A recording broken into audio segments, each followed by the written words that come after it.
O nascimento de Jesus Cristo foi assim. Maria, a sua mãe, ia casar com José. Mas antes do casamento, ela ficou grávida pelo Espírito Santo. José, com quem Maria ia casar, era um homem que sempre fazia o que era direito. Ele não queria difamar Maria e por isso resolveu desmanchar o contrato de casamento sem ninguém saber. Enquanto José estava pensando nisso, um anjo do Senhor apareceu a ele num sonho e disse: José, descendente de Davi, não tenha medo de receber Maria como sua esposa, pois ela está grávida pelo Espírito Santo. Ela terá um menino e você porá nele o nome de Jesus, pois ele salvará o seu povo dos pecados deles. Tudo isso aconteceu para se cumprir o que o Senhor tinha dito por meio do profeta. A virgem ficará grávida e terá um filho que receberá o nome de Emanuel. Emanuel quer dizer Deus conosco. Quando José acordou, fez o que o anjo do Senhor havia mandado e casou com Maria. Porém, não teve relações com ela até que a criança nasceu. E José pôs no menino o nome de Jesus. Jesus nasceu na cidade de Belém, na região da Judéia, quando Herodes era rei da terra de Israel. Nesse tempo, alguns homens que estudavam as estrelas vieram do Oriente e chegaram a Jerusalém. Eles perguntaram: onde está o menino que nasceu para ser o rei dos judeus? Nós vimos a estrela dele no Oriente e viemos adorá-lo. Quando Herodes soube disso, ficou muito preocupado, e todo o povo de Jerusalém também ficou. Então Herodes reuniu os chefes dos sacerdotes e os mestres da lei e perguntou: onde devia nascer o Messias? Eles responderam: na cidade de Belém, na região da Judéia. Então Herodes chamou os visitantes do Oriente para uma reunião secreta e perguntou: qual o tempo exato em que a estrela havia aparecido? E eles disseram. Depois os mandou a Belém com a seguinte ordem: vão e procurem informações bem certas sobre o menino, e quando o encontrarem me avisem, para eu também ir adorá-lo. Depois de receberem a ordem do rei, os visitantes foram embora. No caminho viram a estrela, a mesma que tinham visto no Oriente. Ela foi adiante deles e parou acima do lugar onde o menino estava. Quando viram a estrela, eles ficaram muito alegres e felizes. Entraram na sua casa e encontraram o menino com Maria, sua mãe. Então se ajoelharam diante dele e o adoraram. Depois abriram os seus cofres e lhe ofereceram presentes: ouro, incenso e mirra. E num sonho, Deus os avisou que não voltassem para falar com Herodes, por isso voltaram para sua terra por outro caminho. Depois que os visitantes foram embora, um anjo do Senhor apareceu num sonho a José e disse: levante-se, pegue a criança e a sua mãe e fuja para o Egito. Fiquem lá até eu avisar, pois Herodes está procurando a criança para matá-la. Quando Herodes viu que os visitantes do Oriente o haviam enganado, ficou com muita raiva e mandou matar, em Belém e nas suas vizinhanças, todos os meninos de menos de 2 anos. Ele fez isso de acordo com a informação de que havia recebido sobre o tempo em que a estrela havia aparecido. Depois que Herodes morreu, um anjo do Senhor apareceu num sonho a José no Egito e disse: levante-se, pegue a criança e a sua mãe e volte para a terra de Israel, pois as pessoas que queriam matar o menino já morreram. Essa é a palavra de Deus. Amém. Texto longo, né? Mas necessário para a gente poder terminar essa meditação do Advento. Hoje é o último domingo do Advento, domingo que vem já é Natal, e a gente está estudando essa série, né? Eu já escuto os teus sinais, lembrando que o Advento é esse tempo no qual a gente se lembra da vinda de Jesus na primeira vez, olhando para o futuro no retorno dele. E o Advento era um tempo no qual o povo de Israel, na verdade, né, na antiguidade, eles procuravam esses sinais do Messias, de quando ele iria aparecer. E a igreja também precisa estar atenta a esses sinais. Jesus falou isso pra gente, né? Olha, quando a figueira começa a florir, vocês sabem que está chegando o verão, então presta atenção que os sinais estão aí, né? Mas quais são esses sinais? A gente já viu que não são esses sinais apocalípticos que a gente ouve, né, muitas vezes, simplesmente terremotos, né, a destruição da terra. Não é bem isso, na verdade. Existem outras coisas muito mais sutis que mostram pra gente que Deus está presente, que Ele está tomando conta das coisas e que Ele vai voltar para consumar tudo isso. Hoje a gente vai falar então sobre esse sinal do Deus que está conosco, né?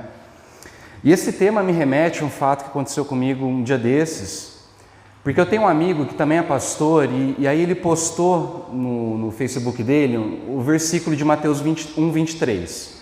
Ele será chamado de Emanuel, que significa Deus conosco. Mas ele pôs o versículo junto com uma imagem.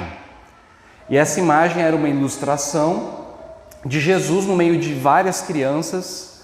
E aí tinha uma frase na imagem do padre Júlio Lancelotti. Estava escrito assim: Deus não está acima de todos, Ele está no meio de nós. Deus não está acima de todos, Ele está no meio de nós. É óbvio que a frase deu maior repercussão, né? Tem toda uma questão política, né, em cima dela. E o que me chamou a atenção foi um dos comentários, né, embaixo dessa frase. Dizia assim, ó, uma pessoa comentando: Ele só está entre nós, sendo Deus, justamente porque está acima de todos. Se estivesse no mesmo nível de nós, não seria Deus, seria apenas mais um de nós. Eu li essa frase e assim, eu fiquei muito incomodado com ela. Porque ela é muito sutil, na verdade, porque tem muita lógica nessas palavras, né? Eu vou até ler de novo, ó. Espera aí. Aqui. Só está entre nós, sendo Deus, justamente porque está acima de todos. Se estivesse no mesmo nível de nós, não seria Deus, seria apenas mais um de nós. De certa forma, não deixa de ter uma certa razão, não deixa de ter uma certa verdade nessa frase. Mas por detrás desse raciocínio lógico, eu entendo que tem uma outra lógica, que ela é contra o Evangelho, na verdade. E o texto que a gente leu, ele mostra isso pra gente. Então hoje eu quero ajudar a gente a discernir essa lógica, que na verdade ela é perversa, para a gente poder compreender bem esse sinal do Deus que está conosco. Então para isso a gente tem que responder 3 perguntas. Primeiro, com quem Deus não está? Deus não está com algumas pessoas. E o texto mostra isso. Segunda pergunta, com quem Deus está? E aí a terceira, que é a nossa resposta, que envolve a gente, é de que lado a gente está então? Então, em primeiro lugar, com quem Deus não está? O texto que a gente leu tem claramente 2 grupos de pessoas. De um lado a gente tem o rei Herodes, que é apoiado pelos sacerdotes e mestres da lei. Do outro lado a gente tem José e Maria, que são apoiados pelos magos do Oriente. E aí é muito interessante a gente pensar no contexto que o texto foi escrito, porque pela lógica da antiguidade, se Deus ele se manifesta entre os seres humanos, se Ele está entre as pessoas, Ele deveria estar entre os poderosos. Porque Deus, ou os deuses, né, se a gente quiser pensar até na antiguidade, né, no mundo pagão, a ideia é que Ele é superior aos homens. Os deuses são superiores aos seres humanos. Por isso Ele está acima da humanidade, Ele está acima dos seres humanos. Logo, se Ele se inclina e visita a humanidade, é esperado que esse Deus, esse ser superior, Ele se encontre entre os mais belos e virtuosos dos seres humanos. Que Ele possa se encontrar entre os mais fortes e poderosos, os mais inteligentes e sábios, os mais valentes e corajosos. Tanto é que na mitologia grega, na mitologia romana, os deuses sempre visitam a humanidade. A gente tem vários mitos que mostram os deuses se relacionando com a humanidade, mas eles não se relacionam com qualquer um. Apenas os reis e rainhas, apenas os heróis, as belas mulheres, né, que eram dignos dessa presença divina. No Antigo Oriente, o Egito, os árabes, né, os babilônicos, os reis e sacerdotes, eles eram considerados descendentes dos deuses. Por isso, eles eram herdeiros naturais do poder e da majestade. Tanto é que tempos depois, o Império Romano pega essa ideia e aí o próprio imperador começa a ser adorado como uma figura divina. Tanto é que os cristãos são perseguidos por causa disso. Porque havia uma exigência de que os cristãos adorassem o imperador, ele era considerado um deus. Mas a recusa dos cristãos e dos judeus de adorarem, né, um homem faz com que eles sejam perseguidos pelo Estado. Então, gente, de acordo com essa lógica, se existe um sinal celestial, uma estrela que brilha, informando que um rei divino nasceu, nada mais natural do que procurar esse rei aonde? No palácio. E é para lá que os magos se dirigem. Mas quando eles chegam no palácio, não tem o rei divino. O que eles encontram, na verdade, é Herodes. Herodes era um rei estrangeiro. Herodes, ele era indumeu, ele era edomita, descendente de Esaú. E foi Roma que colocou ele como rei. E aí Herodes se casa com uma judia, chamada Mariana, né?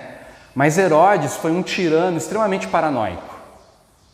Tanto é que a história diz pra gente que Herodes mandou matar. Ele mandou matar 2 das suas esposas, inclusive Mariana, que diz que era a mulher que ele mais amava, né? Ele realmente foi muito apaixonado por ela, mas ela desprezava ele. Ele mandou matar 3 filhos dele, porque ele achou que eles estavam conspirando contra ele. Mandou matar sogra, cunhado, tios, né? Tanto é que sobre Herodes, César Augusto, um dos imperadores, falou o seguinte, ele disse uma frase assim: é melhor ser um porco de Herodes do que um de seus filhos. E ele fez um trocadilho aqui, porque em grego porco a palavra para porco é rus, e a palavra para filho é ruios. Então ele diz, é melhor ser um porco de Herodes, porque eles não matavam os porcos, já que eles eram judeus, né? Do que um de seus filhos. Então imagina como que Herodes ficou apavorado quando esses visitantes do Oriente vieram dizendo que eles iam adorar o rei dos judeus. Verso 3 diz, quando o rei Herodes soube disso, ficou muito preocupado.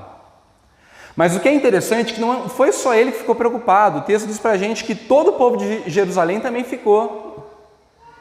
Agora, quem são esses que ficam preocupados juntos com Herodes? Provavelmente aqueles que ajudam ele a decifrar a origem do Messias, ou seja, os sacerdotes e os mestres da lei. A liderança religiosa que, embora não gostasse muito de Herodes, porque eles também não eram bobos, assim, eles não eram fãs de Herodes, né? Mas, mesmo assim, eles firmaram uma aliança política com Herodes para poder manter o poder deles. Então, mesmo eles não sendo muito com a fuça de Herodes, não sendo muito com a cara dele, que eles sabiam que ele era um cara perigoso, ainda assim, os sacerdotes e mestres da lei, eles serviam a Herodes para poder ficar no poder. Então, com quem que Deus está? Com certeza Deus não está no palácio. Ainda que os religiosos lá estejam. Ainda que os religiosos abram suas igrejas para um projeto de dominação política. Agora estou fazendo uma aplicação, tá? Ainda que os pastores cedam seus púlpitos para deputados, senadores, ministros. Ainda que os crentes clamem por uma aliança com o Estado mediada pelas Forças Armadas. Enquanto houver maldade e opressão, exploração e violência, abuso e tirania, não vai ser num trono de ferro construído e sustentado por sangue, corrupção e mentira que você vai encontrar aquele que controla o universo. Deus não está no palácio. Ele não está. Não estava ontem, não está hoje. Então a pergunta é, com quem Deus está? Esse é meu segundo ponto. Onde estará Deus então? O texto bíblico diz assim, o nascimento de Jesus foi assim, Maria, sua mãe, ia casar com José, mas antes do casamento ela ficou grávida pelo Espírito Santo. Então, em primeiro lugar, Deus está com Maria. E quem é Maria? Maria é uma adolescente, porque ela era uma moça, uma virgem. Hoje em dia, provavelmente, ela teria, sei lá, seus 16, entre 16 e 20 anos, não mais do que isso. Ela é uma adolescente periférica, porque ela está em Nazaré, que na época era um vilarejo pequenininho, sabe? Um canto ali do império. Uma menina pobre. E aí vocês falam, pastor, você está viajando, de onde você tirou que ela é pobre?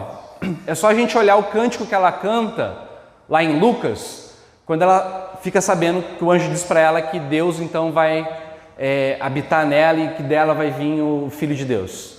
Esse cântico é chamado de Magnificat, e eu vou só pegar uns trechinhos. Ela canta assim, olha o que Maria fala. Pois ele se lembrou de mim, sua humilde serva. De agora em diante todos vão me chamar de mulher abençoada, porque o Deus poderoso fez grandes coisas por mim. O que ele fez? Deus levanta a sua mão poderosa e derrota os orgulhosos com todos os planos deles. Ele derruba dos seus tronos reis poderosos e põe os humildes em altas posições. Dá fartura aos que têm fome e manda os ricos embora com mãos vazias. No Cântico de Maria, ela fala que Deus inverte a ordem das coisas.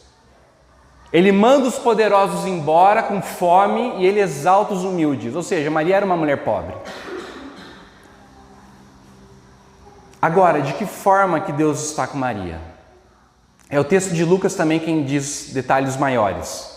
Lucas 1,35 fala assim: o Espírito Santo virá sobre você e o poder do Altíssimo a cobrirá com a sua sombra. Assim, aquele que há de nascer será chamado Santo Filho de Deus. A cobrirá com a sua sombra. Essa frase, cobrirá com a sua sombra, para mim, ela tem um sentido duplo. Primeiro, ela lembra a gente a presença de Deus no tabernáculo do deserto. Lembram quando o povo constrói um tabernáculo no deserto? Diz que a glória do Senhor, ela cobriu o tabernáculo, ou seja, a presença de Deus foi percebida. Deus cobriu o tabernáculo. Depois ele faz a mesma coisa no templo. Ou seja, dentro dessa menina periférica e pobre, o Deus Criador faz morada. Ele tabernaculou entre nós, ele armou a sua tenda entre nós. Ou seja, o ventre de Maria virou o tabernáculo de Deus. Deus construiu a barraca dele dentro do ventre de Maria. É isso que significa que Deus cobriu ela com a sua sombra. Ele veio morar dentro dela. Agora, outra lembrança que dá pra gente é de um pássaro que cobre com suas asas. Salmo 91, por exemplo, fala assim, ó: aquele que habita no abrigo do Altíssimo e descansa à sombra do Onipotente. Depois o verso 4 fala: ele o cobrirá com as suas penas e sob as suas asas você encontrará refúgio. A fidelidade dele será o seu escudo protetor. Isso para mim lembra o texto da criação do mundo, porque lá em Gênesis 1:2 diz: e o Espírito de Deus pairava sobre a face das águas. O verbo no hebraico para pairar significa literalmente bater as asas. Tanto é que os rabinos, quando traduziam esse versículo lá do Gênesis, para poder explicar bem para as pessoas, eles falavam assim: a terra era sem forma e vazia, e havia trevas sobre a face do abismo. E o Espírito de Deus pairava sobre a face das águas como uma pomba. Disse Deus: haja luz. Ou seja, o Espírito de Deus é aquele que paira sobre o caos, como uma ave que estende as suas asas. Logo, quando Deus cobre Maria com as suas asas, com a sua sombra, é como se mais uma vez ele estivesse criando do nada algo novo. É uma nova criação. Lembra do Salmo 139 que fala assim: para onde poderei eu escapar do teu espírito? Para onde poderia eu fugir da tua presença? E ele começa a falar: cara, não importa para onde eu for, lá você vai estar. Ainda que eu faça minha morada nas trevas, lá o Senhor está. E aí o verso 13 fala assim: pois tu formaste o meu interior, tu me teceste no ventre da minha mãe. Os meus ossos não te foram encobertos, quando no oculto fui formado, e entretecido como nas profundezas da terra. Os teus olhos viram minha substância ainda informe. Por isso, Mateus mostra pra gente que uma nova criação está rompendo a partir da antiga. E Maria é o ambiente, Maria é o locus, Maria é o meio no qual o novo nasce. Deus está com Maria. Mas ele também está com José.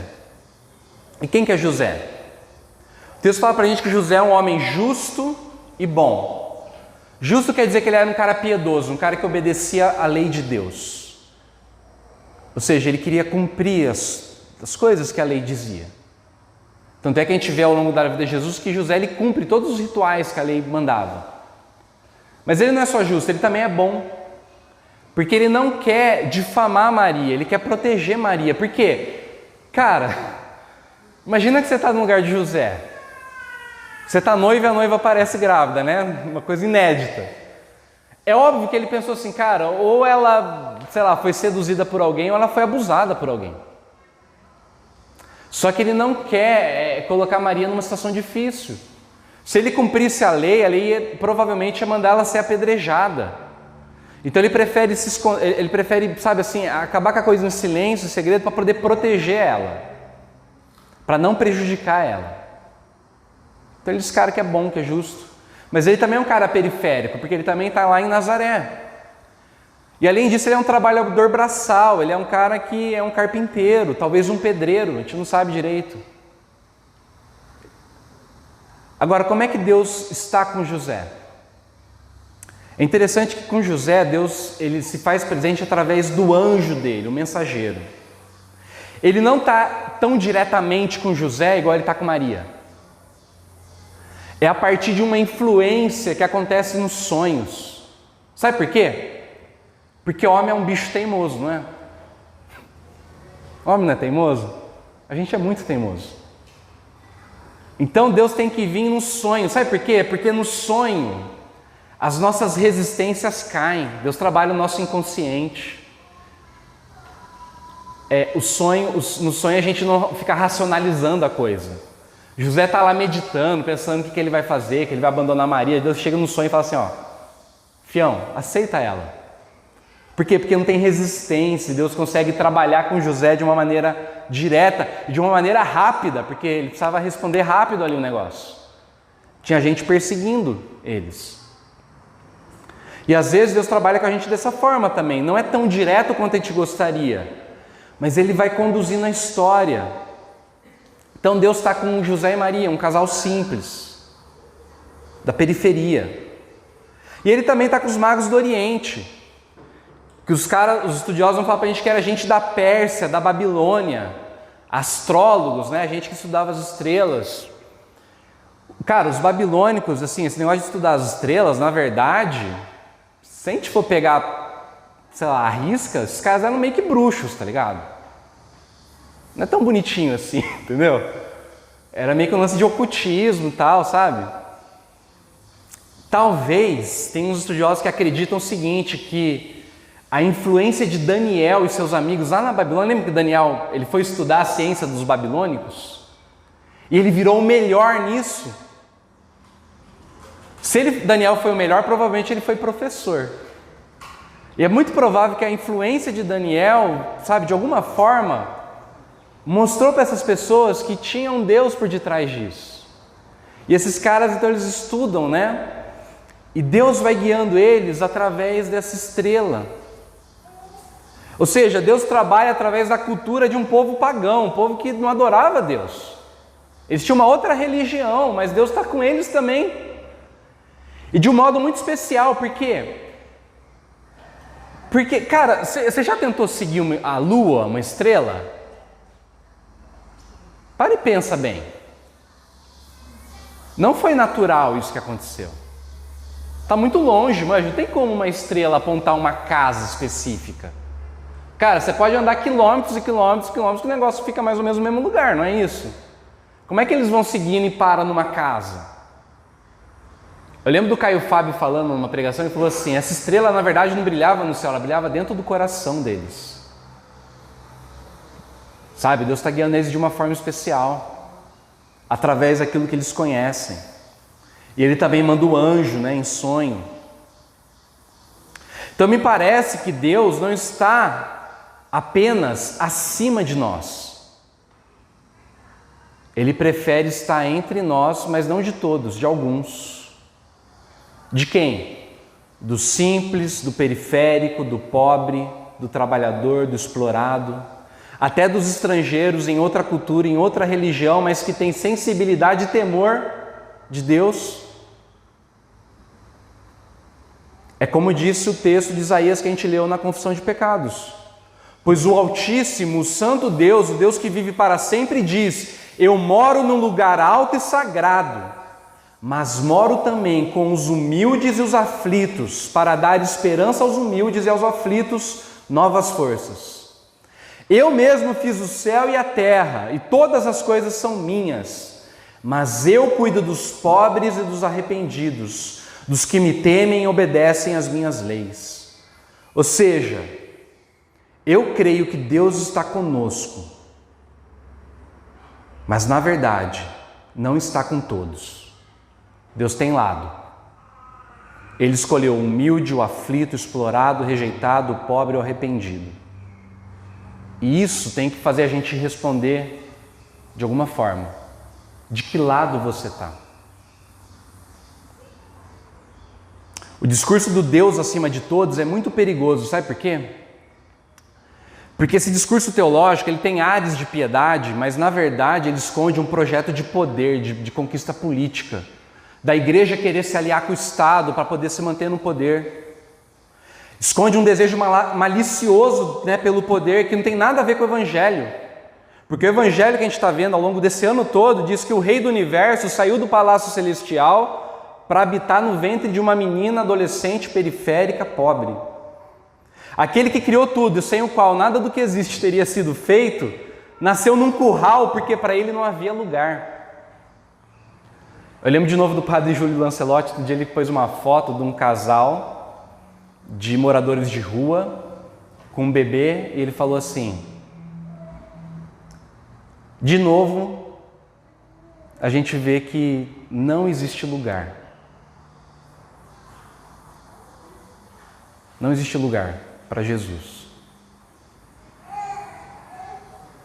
Porque Jesus falou para a gente lá em Mateus 25, o que vocês fizerem para um desses pequenininhos, vocês fazem para mim.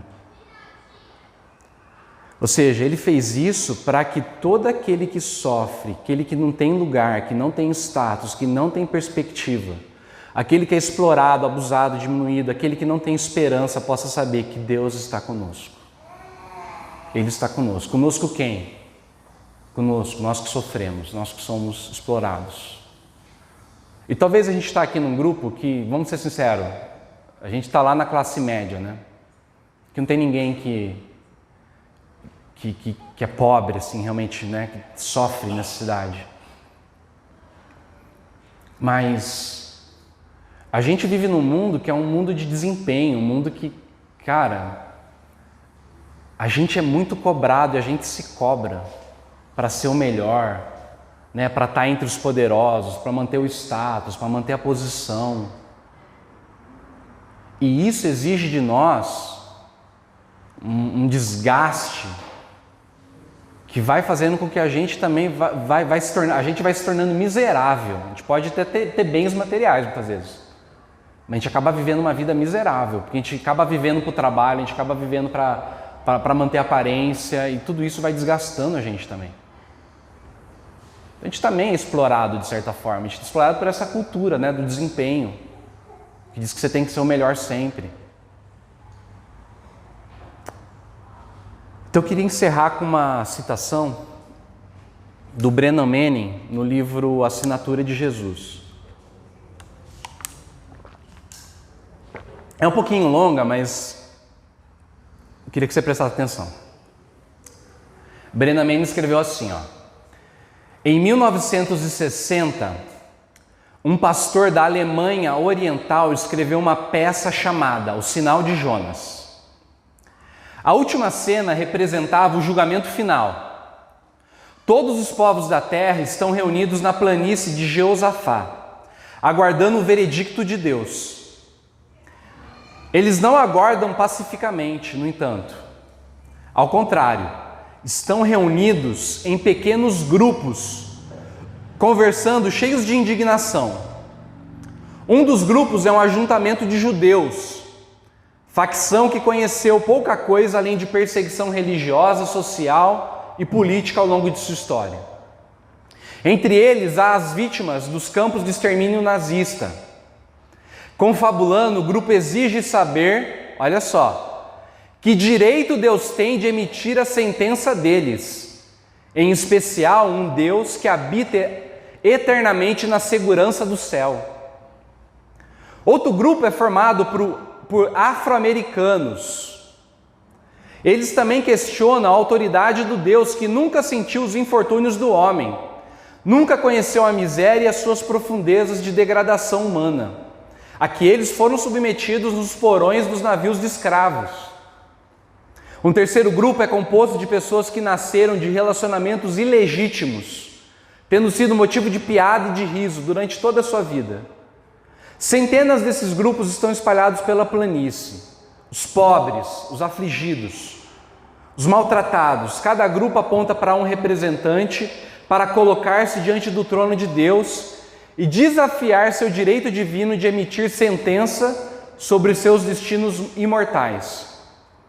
Eles se reúnem em conselho e decidem que esse Deus, remoto e distante, que nunca experimentou a agonia humana, não é qualificado, olha só que forte, esse Deus que nunca experimentou a agonia humana não é qualificado para assumir a tribuna do julgamento, a não ser que esteja disposto a adentrar o estado sofredor e humilhado do homem e suportar o que os homens suportaram. A redação da conclusão final deles diz: deves nascer judeu.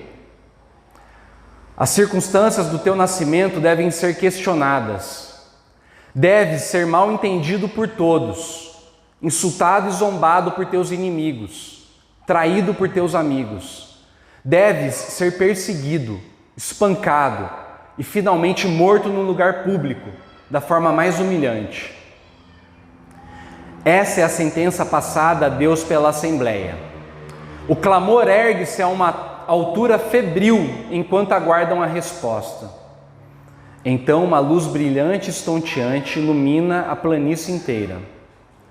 Um a um, os que emitiram sua sentença contra Deus quedam-se silenciosos, pois guarnecendo o céu para todo mundo ver, está a assinatura de Jesus Cristo. A assinatura de Jesus Cristo é o jeito que o Brennan Manning chama a cruz nesse livro. Ou seja, todo mundo vai se quedando, vai caindo de joelhos, porque diante deles aparece a cruz. E dentro da cruz está a inscrição: cumpri minha sentença. Deus não está acima de todos, Ele está no meio de nós. Ele é Emanuel, Ele é Deus conosco.